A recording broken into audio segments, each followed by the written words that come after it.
گلی جانی گلی جانی کلی الکاولات کرده وستانی هشین دکل حضر و فارقین الراستا گورو لکره تندوره کلنا و کمی هوا یالانی براو ابچه مزه چمو ورانا سوم بخم آیات بقرآن ولات ما کرده وستانا از بان کلام دبیجم لگلی زلا گنده کرم علیل دوی چمرون استم جبونا علباری آبی دبیجم دبی یالینم گلی جانی گلی جانی گلام کچاک یردانه دلالیم رختو بنی یشانه رخت و نشانه خواه یلدانه شاو بلندست زوزن براو توه واجانه او اکمالا خدا رونه بگولنه یزانه برا لق سوره ننهر او رازای دخه یودانه سر ویل چادر لنگه ویل ده یاروانه ناوکل دنیای بلا بیا براو هر کس ده زانه براو تل راسته ملمه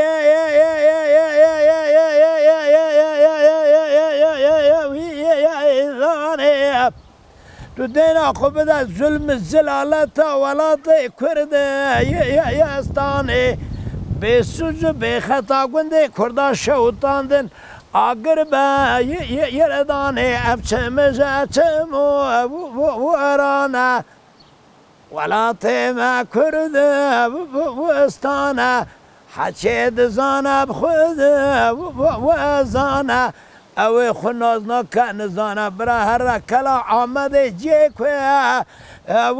وردانه برا خود برده سوره جا دینا خود بده خونا گله کرد دکشن نیلا چه مکانی کس که سوره کس نه زانه برا نه جزیره بوتا بینای پیس قاتل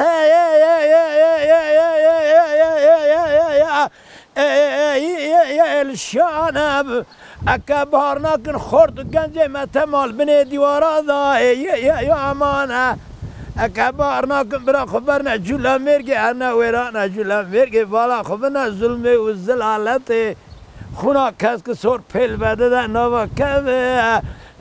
ویرانه اکا بار نکن برا خبر نه خوپا نوانه ورنه گولا اردیشه کانیا دنگ بجا گل یزیلا جنباوه که یانانه ازش وان را بیجم اولناوی دنیای بلا بیاره بره کرده تیره بازی شیره ناوا شیشان دم ایران حکا کناز نکن ازه بیشم اجال دنیای بلا بیاره ناوی ویساییم اوجه یالانه هر کس دنیا ادبه حسیای کس نه زانه اوه کن زانه ناوی مثال هست خرقی گلیه زلامه برازی کرم علیم گنده مقتل عامته دا چه بیا هر کس ده زانه گلی جانه گلی جانه تل راست ملمه یایدانه در کم چای بلند و زانه کروم گو داشو نکزی یقینه داشاب کرده نه سینه هلا وای میره